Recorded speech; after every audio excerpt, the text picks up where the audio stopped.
Isang malaking awesome and thank you so much guys. Maraming salamat of course kay Yahuwah and big shoutouts of course sa asawa ko na nanonood ngayon. Big shoutout sa mga una-una sa comments of course. Maria, big shoutouts kay PJVB. Big shoutouts kay Post Balyan, yung asawa ko. Yan. Guys, maraming salamat sa mga patuloy na sumusuporta dito sa Oso the Chismoso. And ako nga pala si Oso Bear. I've been here since 2017. I've been trying to share you guys my wins and losses dito sa cryptocurrency since 2021 ng June. Yan guys, maraming salamat.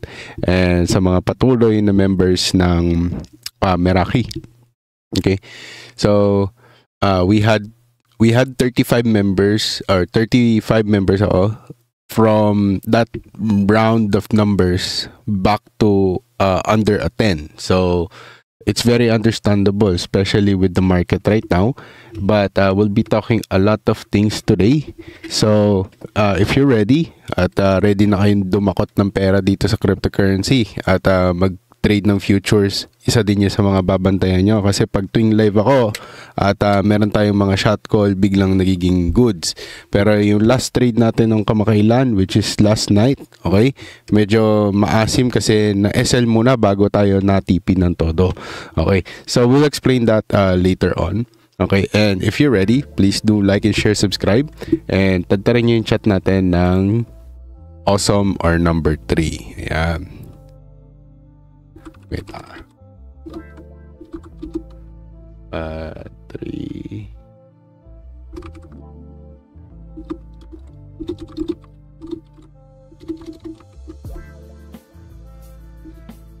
Yan. Okay, so guys, kung ready na kayo, let's do this. Okay, so let's talk about our papakita ko muna sa inyo yung mga mangyayari. Yan. Okay, we'll be talking a lot of those. Okay, so let's talk about our weekly. So maganda yung open ng weekly natin. Okay, hindi nga lang sakto yung pagkakalagay ko. Lalagay natin sakto. Yan. Okay, why this is very important? Okay, because this is where we open for the weekly. And the weekly open is around 90,383. So why this is very important? Because this is going to be a critical area as we are going to progress, and we'll be talking about major information later on. Okay, but we have to remember that 90,300 is going to be one of our key plays. Okay, so now here's what I see. Okay, so sabihin natin if the market goes to fail to support the 90,300, okay, there's a high probability that we can retrace this level, okay, if weekly lang ang titingnan natin. Okay, as we are progressing to fail in change of character or sa POC natin, hindi natin siya maipasok. Pero anything that goes up there, of course, change of character nga, there is a high probability that we can check or go ahead and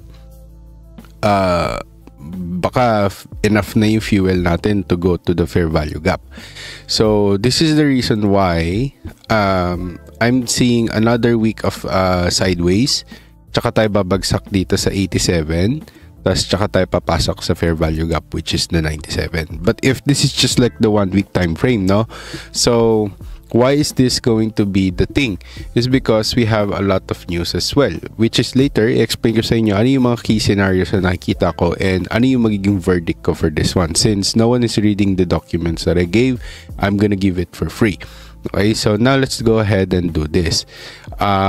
For our 15 minutes, meron tayo dito 1 hour time frame, at dito sa pinakakaliwa natin is the 5-minute time frame sa Bybit.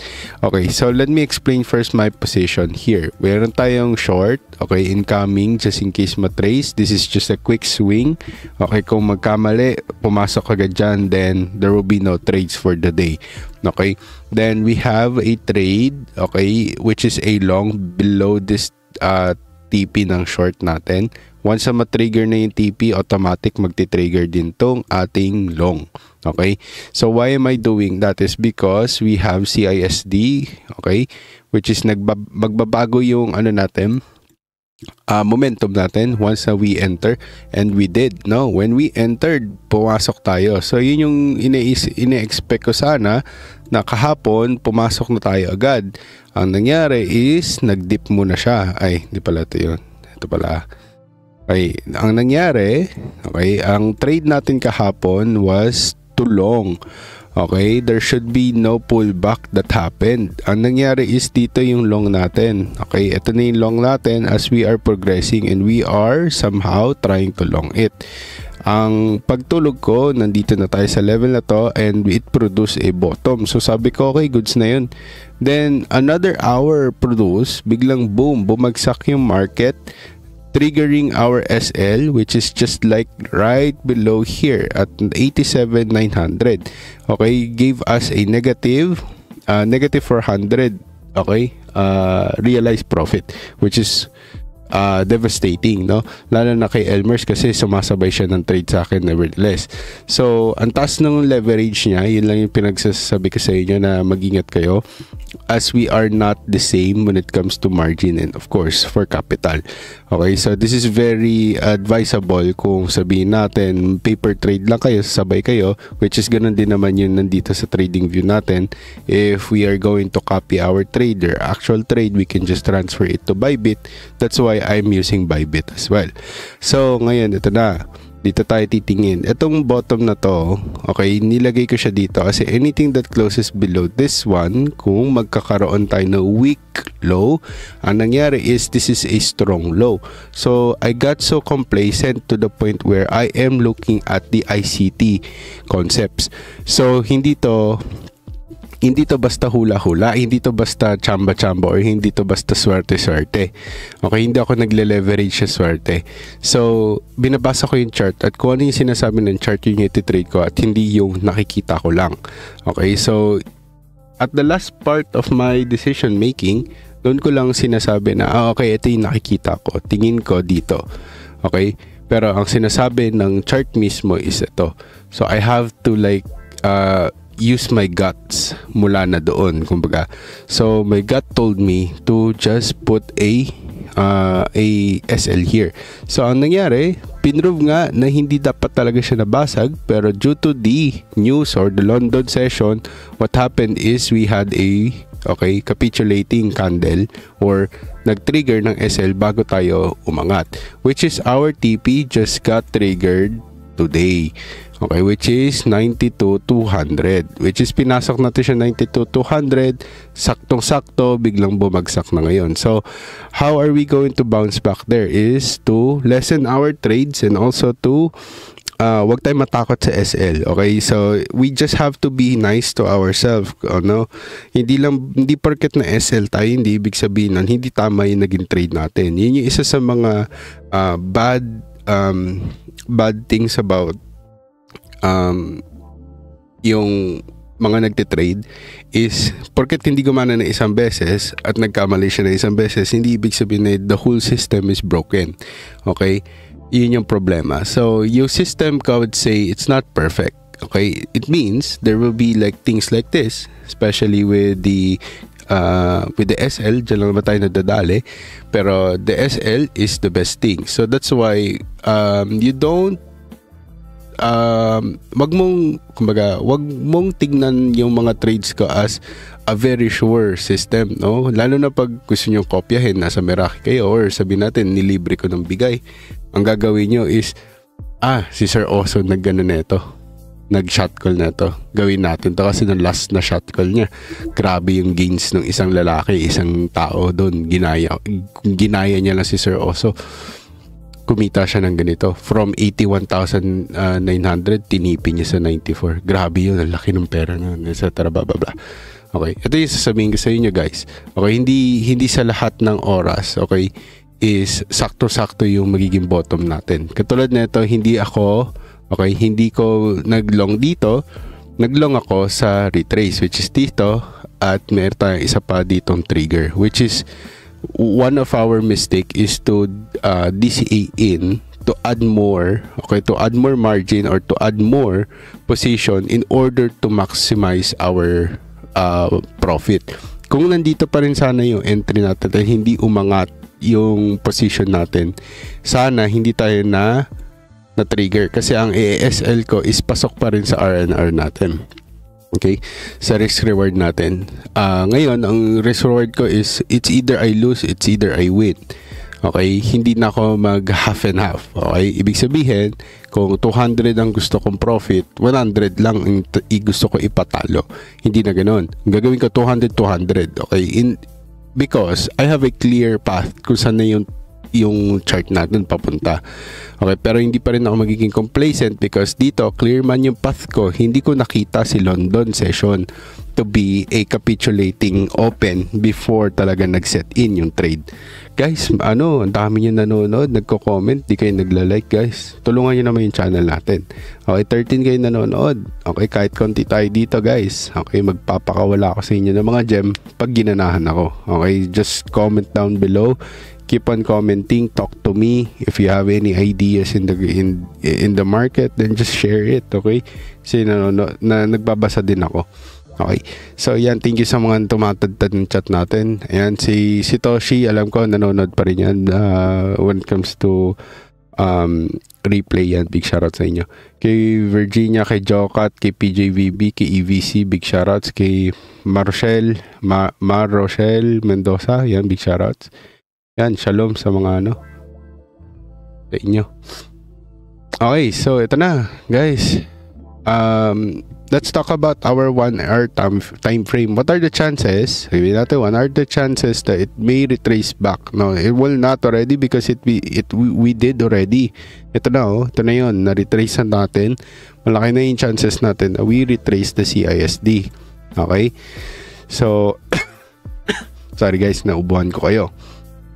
Okay, so eto na, when we retrace here, malaking chances natin na we just keep on trading. Okay, so ibig sabihin, okay, RTP here is good. Okay, and what we can do for now is to just find order blocks. Okay, anything order blocks na mga natin, magandang entry yon for swing. Pero hindi kasi ako swing trader, tulad nga sinabi ko sa inyo.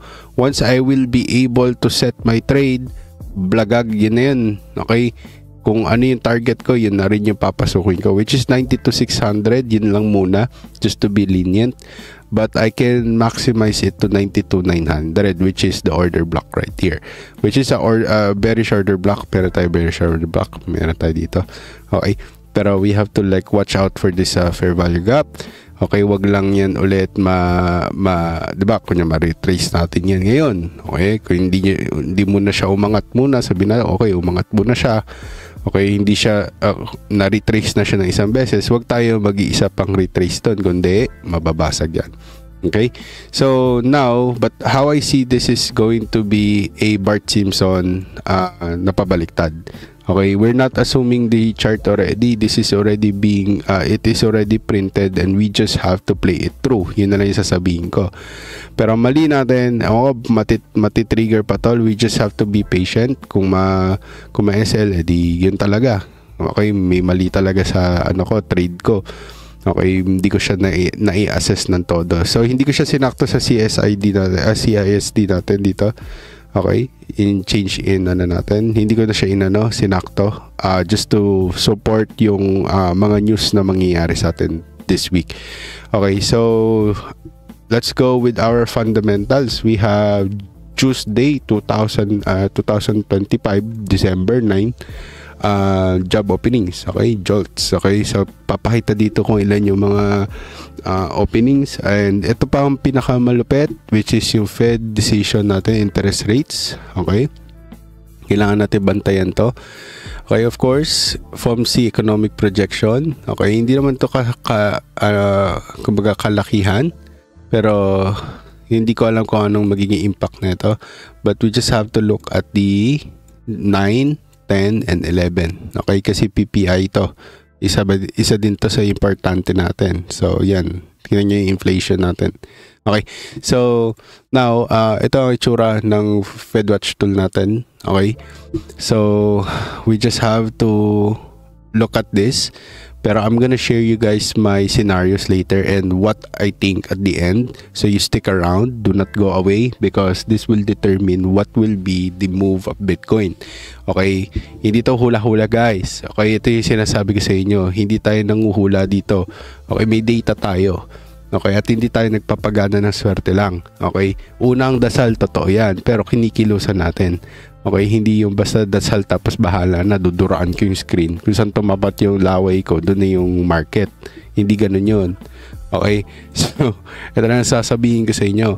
Dito ko nakikita na potentially, okay, the 1 week open, we can produce another candle to sideways, potentially creating another fake up sa change of character natin.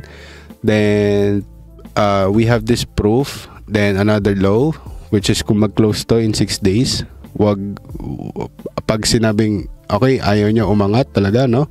Ayaw niya umangat dito sa chok natin. Jadi mangyari, we can push it down a little bit, then another down, or sabihin natin down and another low, determining that there will be a slow market already. Why? It's because the whole month is already just sideways. Okay. And in seasonality, okay, papaalala ko lang sa inyo, ang seasonality natin, the negative November, we always produce another negative December. Okay, but not as negative as November. Okay. And ito na sabihin ko sa inyo, isa pa, is the negative that we had ng November na capitulating din talaga for winabot ng 30%, okay? Ang naging next niyang December is below 10% lang yung naging negative, which is sideways but not really good for altcoins. Okay? So, dito na papasok yung, okay, this is going to be a critical moment for our altcoins at yung mga hinahawakan natin. So, sabihin natin, mamaya magcha-chart tayo ng konti, kaya bibilis-bilisan ko ng konti. Okay? And this will explain why our hyperliquid could potentially do this is because of this data. Okay, which is this one and this one. Okay, mamaya pa i-explain natin to. Okay, but let's talk about first our whale here. Okay, ang ganda ng open nitong whale na to, which is open siya 3,000. Okay, triggered ata to, hindi market. Okay, now profiting a 4.8 million. It's not really big because it's just 14.14% right now. Kanina nakita ko to 8%. Okay, so he's going up. Okay, kanina medyo mas mataas, okay, compared to right now. But this insider whale really knows something as it just opened its position out of the blue, then biglang secured na agad yung niya, 5% niya, which is really big. Okay, kung titingnan natin yung accuracy. Okay, so tingnan natin to, ano mangyayari sa kanya. Pero I'm still remaining positive since when he opened it, no? Biglang plummet, tapos biglang boom, boom, boom, boom, boom, boom. Which is ito yung London session. Dito tayo nadali siya, hindi siya nadali. 300,000 lang yung nawawala sa kanya during that time, which is unrealized profit. Tayo nag-close ng 400 realized profit because of it, NSL. Okay, so natalo tayo doon dahil dito. Okay, because I was just looking at the previous momentum here. Binawi niya yung buong di ba $800 profit natin dito. Binawi niya yung kalahati nun, pero may mga wins pa rin naman tayo kahit papaano dito. Ang inaalala ko na lang is yung magiging thread up natin, kasi hindi ako marunong sa swing. Ang mangyayari is baka ganito na yung mga moves natin dyan hanggang sa maabot natin. So, pwede kayo mag-long sa confirmation, di ba? Pag umangat, okay, wag dito. Dito kayo maglo-long. Okay? So, wag dito sa pagbalik. Okay? Kasi pwede magtuloy yan pababa. Pwede ganon. Okay? Which is yun yung ginawa natin ng last live. Okay? Marami sa inyo nanalo. Hindi lang nagsasalita. Ewan kung bakit. Pero sana pumunta kayo sa Discord. Hindi naman lahat siguro may Discord dito, naiintindihan ko. Pero sana ma-share nyo yung mga wins nyo doon. Okay, kasi nagko-comment kayo dito sa ano natin na thank you na nakapag-trade, etc. So just take time to share your wins with us so that we will be able to see it and we would know that if we are kumbaga effective teacher na kumbaga hindi teacher like effective na pag-explain para mai-recalibrate ko ng mas maigi yung mga susunod natin explanations. Okay, so Fed, let's go ahead with our boring one. Okay, so I don't want you to listen na boring to, okay? Pero kung boring pa rin sa inyo, okay, papadaliin natin ng kahit papano. Okay, so bakit just a brief review. Okay, what is Fed and the FOMC? Okay, so yung Federal Reserve, which is a central bank or the gangster na sinasabi ko sa inyo na nanghihingi ng pera sa atin at hindi natin maintindihan bakit kailangan tayo hingan ng pera, ganoon lang yun. Okay, so si FOMC is a group, okay, within the federal state or the federal government, okay, that meets regularly to decide kung ano yung most important tool to have, okay, which is interest rates. Okay, so now, yun na yung pinag-uusapan natin ngayon. Okay, so what are interest rates? So interest rates are essentially for price of borrowing money. Okay, so if katulad kay Japan, naging capitulating kasi dati 0.01. Yun yung pinag-usapan natin ng last live at yung mga nandito sa last live, 18 viewers kayo ngayon. Please mag-like and share, subscribe para makatulong po tayo sa ating algorithm. Yan, thank you po. Salamat. Okay, so yan, suntukin nyo yung suntukin nyo naman yung like natin. Isa suntok lang, di ba? Oh. So, ngayon guys, ito na yung sasabihin ko sa inyo. Okay? Ano nangyayari pag ang Fed natin nag-raise ng rates? Okay? Which is tightening. Which is yun yung natapos ng December 1. Okay? It makes the borrowing money more expensive for the banks. Okay? Papadaliin ko to sa inyo. Okay? Kasi ganito ko siya laruin sa utak ko. Lalo na pag i-explain ko siya sa anak ko, sabihin natin, Dad, ano po yung yung tightening, ano po yung yung Fed raises rates. So kikiligid na ako nun kasi interesado na sa pera yung anak ko. Okay, so it makes the borrowing money more expensive for banks. Bakit? Kasi malaki yung interest. Okay, sila galit, sila tontuwa pag nag-i-interest sa atin. Pero pag sila gusto nila mababa yung interest nila. Okay, so ngayon, which means it becomes more expensive for everyone else as well. Okay? Na dati 16% lang ang interest pag di ka nakabayad, ngayon 28 na. Okay, napansin ko yon yung grabing bilis ng pag-angat after ng COVID. Okay, nakita ko din na okay, there must be an opportunity somewhere. Okay, but it's just not super clear to me during that time because I keep on avoiding fundamental plays. So this is done to slow down the economy as well and to fight inflation. Okay, so that hindi tayo produce ng pera. Okay, so ito na yung sasabihin natin. When the Fed cut rates, ano nangyayari? Okay, ito yung tinatawag na easing. Okay, so ibig sabihin, kabaliktaran, nagiging mura ang paghiram ng pera. Okay, and nakakabango or nakaka-encourage or nakaka-invite to ng mga tao or businesses to spend and invest more. Okay, which helps the economy to grow just in case that we need to stimulate a weakening economy, which is yun yung nangyayari sa US. Okay, since no one wants to spend money, they just want to keep the money in the bank for the interest is already a little bit more profitable to just stay in the bank. Okay, there will be like behaviors like that, or okay, sabihin natin, we have this new thing that going on with digital banks is to invest. Sabihin natin, SoFi. Okay, if you're in the America, you know what I'm telling you. Meron kayong SoFi, pwede kayo mag-invest sa mga not crypto, makapag-invest sa mga ETFs, etc. Okay, mas nabibigyan din kayo ng pera kung nakastay din siya sa checking or sa savings instead of putting it in a risky stocks. So may makikita kayong mga pop-up doon. Kung hindi nyo pa magagamitin sa stocks, ilagay nyo muna sa savings before putting it doon sa inyong spendable cash for stocks, something like that.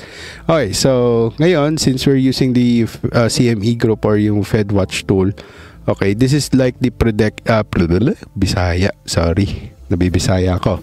Okay, so this is like the prediction market that shows the probability kung ano yung magiging outcome. So kung sabi natin si Fomsi, decide niya sabi natin this morning, sabi natin, makikita natin siya dito yung prediction, pero doesn't mean that it is going to be super accurate, okay? But this is just tells you what the market expect sa Fed to do, okay? Kung ano yung expect ng tao sa Feds to do, okay?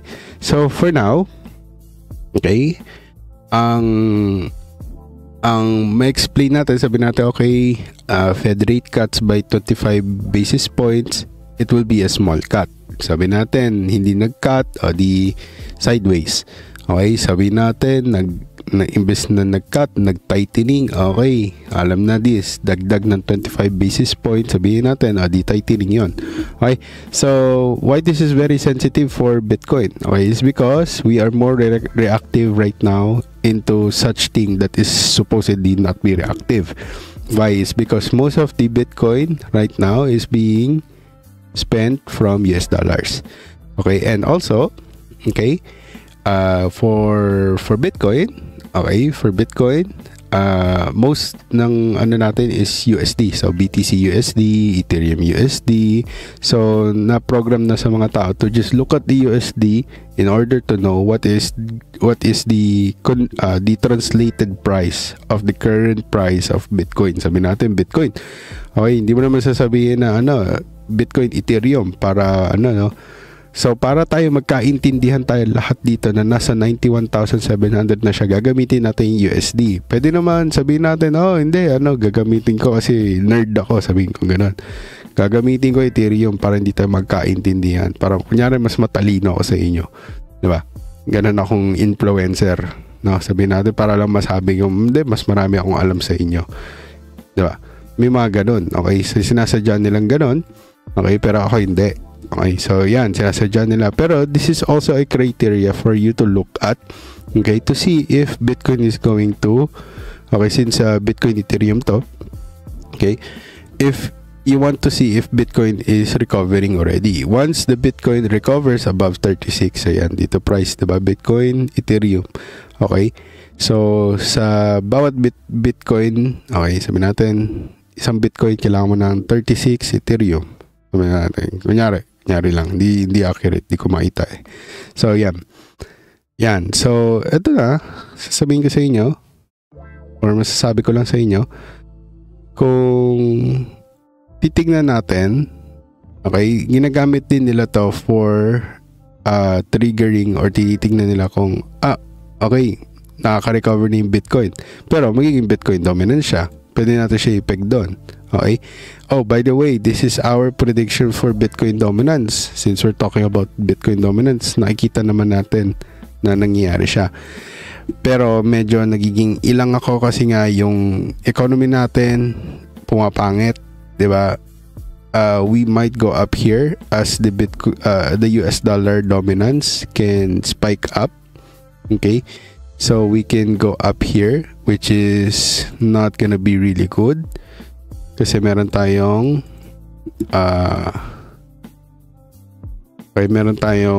pwedeng BOS to, okay, W, or dito pa lang baka ma-BOS tayo. Okay, which is not really good when Bitcoin dominance is going up tapos BTC is crashing down. It's gonna bleed a lot of alts mainly, but potentially we are looking at a head and shoulder already right here. Okay, so but not yet confirmed. Okay, but we have to wait for the actual breakdown tapos retest, then dun tayo sa confirmation bibili. Okay, sabihin natin ganyan, babagsak, angat, Okay, confirmation. Ito yung confirmation. Doon tayo papasok. Hindi doon sa retest. Okay? Hindi ganun ng confirmation. Okay, so we made so much money with that system last time. Hindi kayo na-trigger sa SL kahit sakal na sakal yung SL nyo. Okay? But I'm just gonna add this prediction here. Iwan ko na lang dyan. Okay? Then, oh yeah. So, balik tayo dito sa Fed natin. Medyo nawala ako ng konti. Okay, what are the 3 possibilities that I'm looking at? Okay. So, eto na yung sasabihin ko sa inyo. Medyo mahirap to. Okay, konting pasensya lang. Okay, konting ano lang natin ha. Intindi. Okay, pahiram niyo sa akin yung tenga niyo. So, may tatlo tayo, of course. This is evident. Hindi na natin kailangan pahirapan. Ang pinaka-importante yung pakinggan dito is yung magiging decision ko. So, ngayon, ang nakikita ko is possibility A, there will be an expected cut, which is yun nga yung sinabi kasi nila na may dalawa pang cut, which is no last time na una na, so may isa pa tayong cut. So, ina-expect natin na magkaka-cut dapat, di ba? So, that's number 1. Number 2 is bearish price, okay, which is hawkishness. Okay, this scenario that requires you to be most alert, okay, because it can cause a Bitcoin price to drop quickly. But what hawkishness means, so in-explain ko na to sa inyo dati, sobrang lala nito, in-explain ko ng buong live 1 hour. Pinag-uusapan lang natin si Jerome Powell. Okay, so pag sinabi hawkish stance, it is when the Fed, okay, favors the policies that fight inflation, okay, which is more politically inclined rather than to worry about the people's parang wants or yung ina-expect nila. Okay, and most of the time people don't look at the hawkishness. Walang masyadong nagpipredict hindi magiging hawkish. Okay, so medyo decisive, medyo deception yung pag maraming tao nag-expect na magre-rate cut, boboto ako sa hawkishness, diba? Pero technically yung hawkishness sobrang bihira niya. Okay, usually by raising interest, isa pa, si Jerome Powell lang may pinakamaraming hawkish na di-declare sa buong termino niya. Yun pala, isa pa yon. Kaya ayaw ni Donald Trump sa kanya. So why the surprise hawkishness can mean a little bit more bearish is because it's a surprise, number 1. Walang nag-expect, number 2. Okay, if the Fed decides not to cut a rate at all, okay, ito yung sinasabi ko sa inyo na sana wag na lang kasi kayang saluhin ni Bitcoin at this moment, okay, at this current situation ng Bitcoin na nag-drop na tayo, kaya nang saluhin ni Bitcoin yung magiging bottom, and it could be around 83, 81 or even 78k na lang yan pag wala siyang ginawa all throughout this year hanggang sa matanggal siya. Okay, so what's the real impact? Sabihin natin nasa 121k tayo, biglang nag-hawkishness, so price siya, di babagsak tayo ng todo. Okay, which is making the US dollar more strengthened. Ito yung sinasabi ko na more dominant sa US dollar. We may be able to see that the US dollar pricing at 1 USD is equals to $62 pesos. Okay, pwede mangyari yun kung mag-hawkish sila ngayon. Okay, which is paldo ang mga magpa-forex at magte-trade ngayon na magpapadala sa Pilipinas at yung mga nag-online job at may mga sariling mga kliyente, okay, sa kanilang mga VA. Okay, tatanggap yan ng $4. Nako, sinasabi ko sa inyo, tatanggap yan ng $5 na trabaho, even $3, kasi ang India tumatanggap ng $2 eh. Wala silang pake, nanakawin nila yung trabaho kasi kumbaga meron sila isang malaking handler, tapos lahat yun nagtatrabaho. Yung lahat ng mga tao nagtatrabaho sa likod niya, tutulungan si handler na i-fulfill tong mga tasks na to para sa kanya. Parang ganun. Okay. So, ano ba talaga yung totoong impact maliban pa doon sa mga nasabi ko. Okay, Bitcoin has previously dropped significantly when the number of expected rate cuts was reduced. Okay, which is yun yung tightening. Okay, lumala tayo nung nagkaroon ng tightening, pero nevertheless, we keep on progressing, which is back in April of 2024 it happened. Okay, so the impact, okay?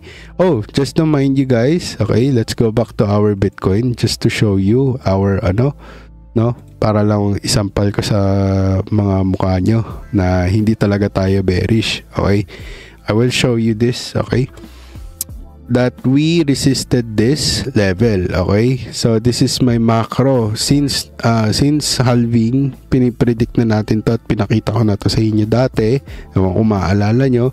Ngayon nandito na tayo, supported pa rin yung regression trend natin, regression line sa 50% hanggang sa bumagsak tayo. This is our first time again, okay, in quite some time. Okay, so 1, diba? 1, 2, okay, 3, tsaka tayo baka mag 4. Doon ko masasabi na okay, babagsak na. Okay, so sabihin natin mag-resist dito sa line na to, tapos bumagsak sa 54, mag-i-exit na ako. Baka bumagsak na Sabihin natin mauntog siya dito sa 70, 67 or 160, tapos bumagsak sa 55, nako, exit na muna ako. Kasi kita na natin siya dito dati. Dapat dito tinignan na natin. Dito hindi tayo nag-TP kasi ina-expect ko papasok tayo dito Isa yan sa mga tinitingnan ko. Pero nag-broke kasi yung 1 week moving average to 20. In-expect ko talaga siya na angat pa siya. Okay? Mula dito pag nag-fake breakdown tsaka siya angat. Which is nagbenta ko ng mga alts. Okay? Abang ako talaga ng mga good projects na mabuhay, pero yun nga ang nangyari is bumagsak pa siya. Okay, sa 101. Nung 101 nagbili-bili tayo ng mga ng Bitcoin, kinonvert ko siya USDT, so nadagdag yun sa USDT ng mga pinagbebenta ko dito. Ngayon nung 81 tsaka tayo bumili ng isa pang round ng BTC, which is ngayon we're still on a profit. Di ko binenta yung BTC na yan, we're still holding it. Okay, big shoutouts kay Stephen Linos, pati kay RJ, pati kay ZenMind sa mga pinaka-active natin na nandito. Okay, so yung mga bearish pa rin, okay, we're looking at this. Okay, so yan, Meow, kung nakikinig ka ngayon, ito para sa'yo to. Okay, hindi to hula. So we're just looking at a market here. Okay, so we're looking at a structure. So right now, guys, we're resisting this line. Okay, right here, ilang beses tayo ni-resist muna bago talaga tayo nakawala. So I'm expecting more sideways, and that's gonna be my answer for my this Fed meeting. Probably it will be hawkish, but it's not gonna be so capitulating, and that supports my prediction for 1 week time frame na magkaroon muna tayo ng sideways bago talaga tayo pumasok doon sa hinahanap nating trade, which is ito sa fair value gap. Okay, bago tayo pumasok dyan, we need to drop a little bit. Okay, 2 weeks of slow pain, so 88 to 86, tsaka tayo angat. Okay, to form that to, tapos ito. Okay, bago natin talaga mabasag to, which is on January, probably will have a lot of greens. Okay, and itong structure na to matibay na siya. Okay, which is going to be all goods for me. But we have a previous move here, 2 weeks of bearishness, so we already have 3 bull candles, but I cannot trust the middle one kasi uncertainty candle siya, no? So let's see what will happen. But POC natin nandito, no? So 108, mataas to masyado. Okay, means sobrang confident ng tao babalik tayo dito. And we're just like looking at this left shoulder na ina-assume nila. Left shoulder daw to. Tingnan natin. Okay, ito another left shoulder. So left shoulder, head, tapos left shoulder, right shoulder. Tsaka tayo bumagsak, which is hindi naman pasok kung head and shoulder talaga. Kasi hindi ko makita yung yung equal volume niya na magpakita dito. Wala ako nakitang ganun. So, malaking chances na this is the bottom already and we caught the bottom imbis na nagsasayang ka ng oras sa pagko-comment at pagsasabi na halvening, eme, 4-year cycle. Because guys, we are in a business cycle already, okay? You have to study this. Sinabi ko na to sa inyo. Ito na yung susunod yung aralin. Huwag kayo magbase. Binigay ko na ng libre sa inyo. Okay? Binigay ko sa inyo yung alpha ng libre. Wala sa Pilipinas nagto-talk about this. So, I'm telling you guys, study business cycle. Okay?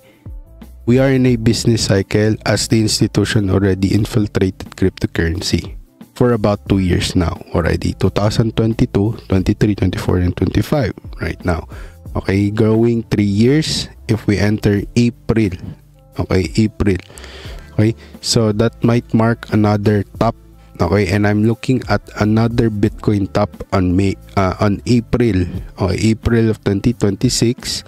Okay, but you cannot enjoy the top if you do not position or if you do not assert yourself right now. If you don't stay productive right now, you will never be able to catch that wave. Yan, big shoutouts kay Kirk Androlaw. Salamat. Kay Bargy, big shoutouts sa inyo. Okay, so that's my prediction. Hawkish siya, pero it will be just driving the price to go back to 87 or 86 to close there. Okay, for 2 weeks. Tapos tsaka tayo makaangat sa fair value gap. And it's gonna be a wild run from there. Papasok ng 104k. Okay, from 104k muna or 100k, sige, kumain nyo. Okay, pero I will not advise you guys to long that because ang tagal niyan. Okay, ng 87, okay, aabotin na yan ng February bago natin maabot yan. Remember, we are in a institutional market already. Okay, this is played by institutional. If you keep on denying that, okay, sanay kayo laging umaangat ng mabilis, bumubulosok ng mabilis, nako. Okay, if you have so much patience in the market, okay, and you left your fear in your bed, okay, mananalo ka dito sa market. Okay, but if you keep fearing yourself, babagsak pa, and there are clear signs that it's not, I'm telling you, it's not. Okay, and the market is already telling you because the market told me to. That's why I'm telling you that it's not. Okay, malaki yung chances na hindi ka pepera dito. Okay, magiging ikaw na lang yung laging nagpapanggap na sasabihin, oh, nakasabay ako, buti na lang para lang masabi na tara, mag-celebrate tayo. Pwede ba ako sumali sa celebration yun na yan? Okay, diba? So, ayokong ganun ka. Gusto ko manalo ka din. Okay, ibukas mo yung utak mo, kalimutan mo yung mga natutunan mo. Okay, because this is institutional play already. We are in an institutional play. Look at this. We don't see this kind of trade. We never had seen that in this cryptocurrency aside from this. Okay, not even close. But you would know that there's 3 dynamic players here. Retail, diba? Retail, whales, and smart traders, diba? Which is institutional. They have a lot of resources, and that's why we have this kind of mini bull runs,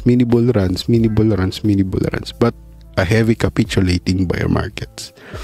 Okay, we don't see that usually, but yeah, for now, since hindi tayo makapag-chart, bukas na lang tayo mag-chart, guys, para hindi natin madaliin kasi mamaya may masabi akong mali. Ito na yung pinaka-juice ko para sa inyo. Since umabot ka sa pinakahuli, okay, ito na. Futures Open Interest Perpetual by Crypto V's Art. Okay, so here's my own opinion on this one.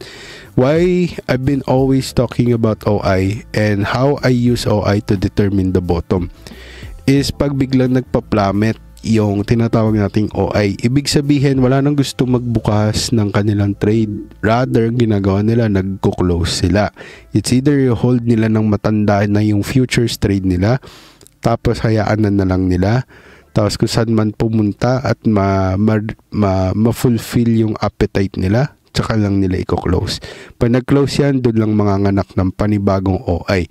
Okay, it means they're losing this momentum that they have created. It means maraming natatalo at bumabalik sa market yung pinanalo nila. So, how do I explain that in the market? To be easy for you guys. Okay? Kasi baka sabihin na naman, okay, I'm trying to be kind as much as possible but you're making it too hard. Okay? So, when the market, I give it to you that the market is already top at 121, but I'm gonna risk it total to what? 101. Sinabi ko yun sa inyo, and I put my money where my mouth is. Okay? It's very concealed that the market supposedly bounced here. It did not. Okay? So, very understandable. But, we still put my money in our mouths dito sa 81,900. So, why OI is very important? Because when the OI is already declining, we saw it here at 101. It means there might be a refresh in the market. Since the market is already dying out in terms of OI, it means the market traders are somehow repositioning or redesigning their positions, as they are already losing a lot of from those momentum. So negative momentum, di ba, pababa. We have bearish momentum. So that bearish momentum is not giving them money for quite some time at October 101 at November 10, first week. So let's peg it. Okay, yun ba ang totoong nangyayari? Okay, first week nakita natin dito, nagkaroon na tayo ng sideways. It means I am correct. Okay, unless biglang umangat, which is nung 13. Okay, November 13. Okay, biglang bumagsak pa tayo.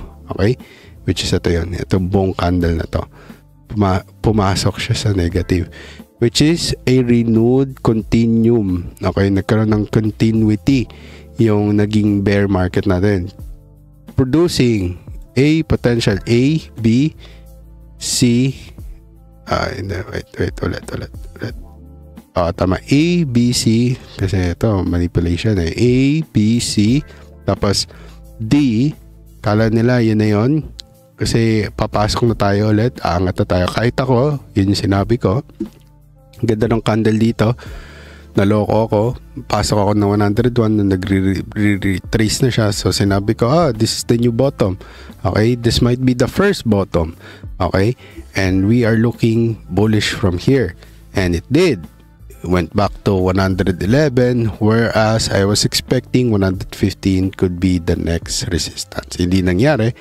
Okay, hanggang sa napaaga 110 pa lang, bumagsak na tayo. Okay, which is yun na yung naging proof natin dito that this is true. Now it is showing again. Okay, what are the chances that it can go down? Ikaw na sumagot sa sarili mo. Kailan ba tayo bumagsak sa 80k from September?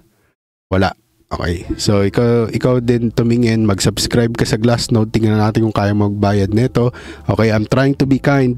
Okay, I'm giving you this live not to be kind, para lang makita nyo yung difference ng kind oso at bastos na oso, para masabi ko sa inyo na hindi madali magpatakbo ng business, hindi madali magsasubscribe sa mga ganitong kamamahal na mga subscription, tapos sasabihin sa akin na kaya mo naman palang maningil, kumita ng 100k, ba't ka pa maniningil? Okay, in the first place, hindi ko ginamit yung pera nyo sa pag-subscribe, at hindi ko ginamit ang pera nyo sa renta ng business place ko, hindi ko kinash out. Okay, at kita yan, kaya nga crypto wallet yung ginagamit ko, at kung ano may yung kinita ko sa WAP, pinapasok ko sa crypto. Makikita niyo yan sa wallet na ginagamit ko to receive those money, walang lumabas. Okay, so kung lumabas man, nakikita niyo siya doon pa rin sa blockchain. Okay, so ngayon we are seeing this. Okay, kung gusto nyo i-backtrack to, subscribe kayo sa Glassnode para makita nyo magkano. Okay, para malaman nyo kung ano yung sinasabi ko na intel. Since hindi naman ako guru, hindi ako teacher, hindi ko kayo tuturuan ng kahit ano dito, guys. Okay, I'm just being honest with you guys. Okay, I'm showing you guys my honest moves. If I lose, I lose. If I win, I win. Okay, but I always pray that you win with me. I don't want to be winners. I don't want to be part of the winners if I'm alone. It means hindi ko kayo talaga natuturuan sa pamamagitan ng pagchichismisan lang natin dito. Nagigets nyo? Okay? So, I am trying to be kind as much as possible. Okay? Try to swallow the pill that I always swallow every day.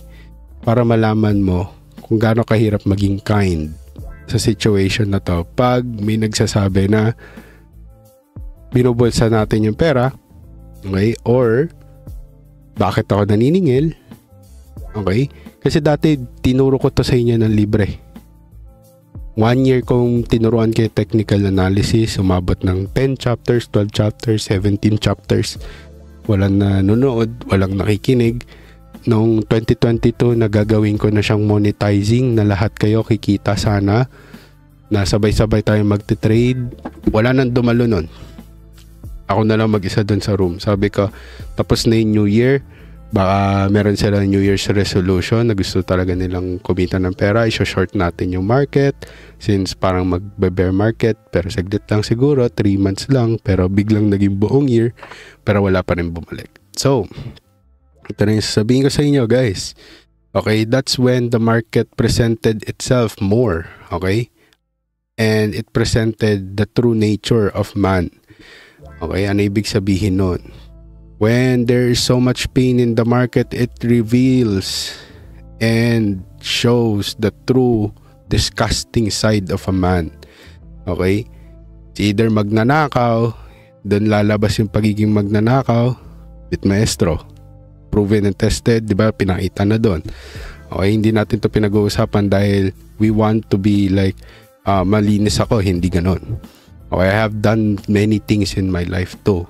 Okay, but not in crypto. But what I'm telling you guys is pain, suffering reveals the true nature of man. Okay, the true colors. So, ito yung sasabihin ko sa inyo. Okay, pag i-bear market, lumalabas din yung ugali nyo. Okay, dyan kayo naglalabas ng maninanise. Meron ako isang member din ganun dati. Okay, so I want you to learn from this. Okay, I want you to learn from this comment.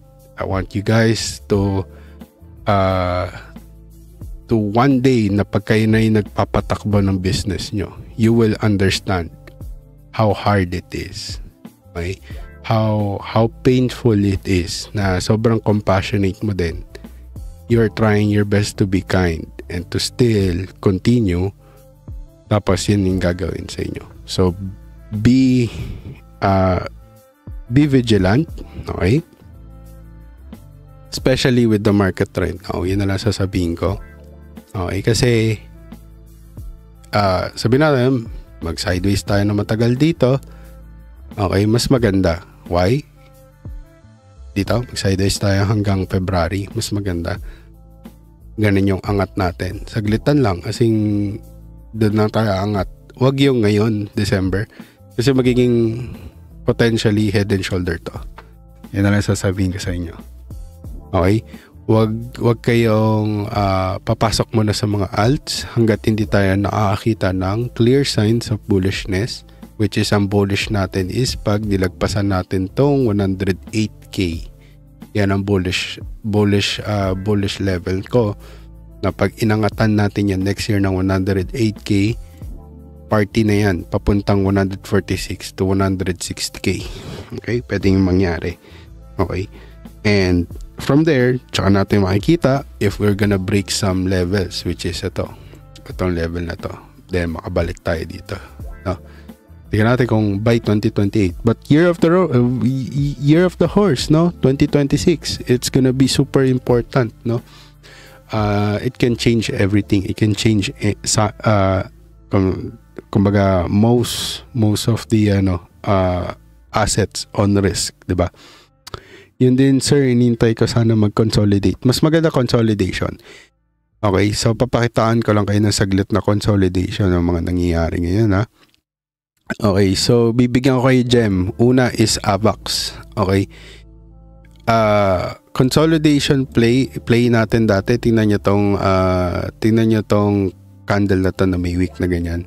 So binigyan kayo ng isang chance na maka-exit, biglang nag-sideways na siya.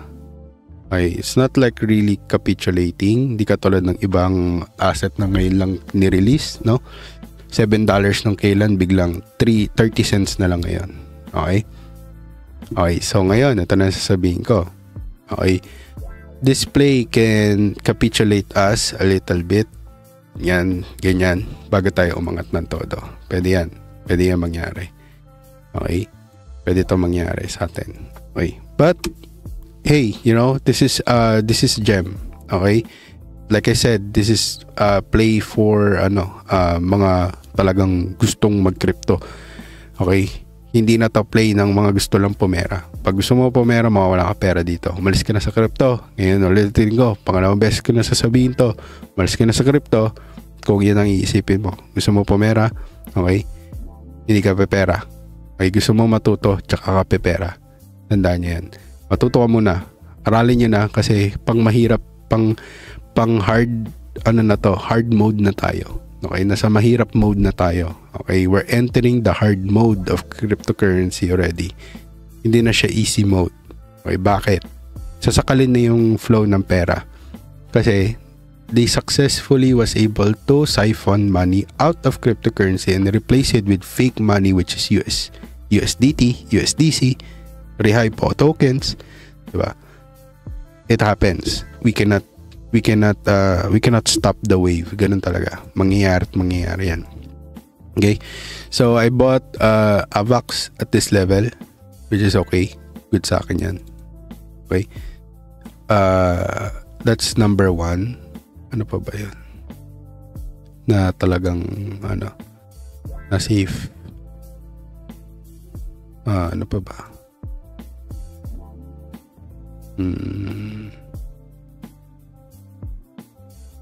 Ano pa ba? May Sui. Share ko yan. Sui and AVAX lang muna. Wag muna tayo magpakawala ng maraming Okay? So, ngayon, ang tinitignan ko na lang is kung ito ang BOS natin. Ang ganda ng bili ko dito kasi pagyayabang ko lang sa inyo ng konti. Dito. Okay? Diba? Then, nakabili tayo dito. Ganda. Tapos, lahat kayo nagdududa kung aangat pa ba dito. Sabi ka sumakay na kayo ngayon. Okay? Tapos, nung nandito na, TP kayo, biglang umangat. Ayaw nyo naman niwala. Sabi ka, TP na dito. Ganda ng TP ko dito, 4.8. Okay? By just looking at this. Okay? So, ngayon, maggaganyan din yan. Yan dito. Yan, ganyan yan. So, we'll just look at this and look at this. Ganun lang. Ulitin lang natin. Okay? So, ngayon, yan. AVAX and Sui. AVAX for the rich people. Sui for the people. Okay? So, why? Sui, natalo niya agad si Monad, no? Hindi nyo nakikita yon kasi fundamental yon. Hindi yun hula. Okay, ulitin ko sa inyo. Wala tayong hinuhulaan dito. Nakatingin tayo sa data. Yan ang sabi ng data. Is si Sui, natalo niya si Monad sa transaction at sa transaction accumulated or transaction fees accumulated in total for the whole month. Yan. So yun lang guys, chismis lang lahat ng yan. Kailangan nyo pa rin aralin, planuhin at kilusan ng sa gayon. Ang lahat na to ay ating makamtan at syempre stay awesome. Goodbye guys, thank you and good night. Okay, kita-kits tomorrow for charting. Okay, maraming charting tomorrow. Papakawala tayo ng mga gems. So, please hit that notification bell. Okay? Then, may mga pakulo tayong projects dito. So, stay tuned. Okay? Have a great night. And God be the glory. Hey, salamat na pala sa asawa ko. Thank you.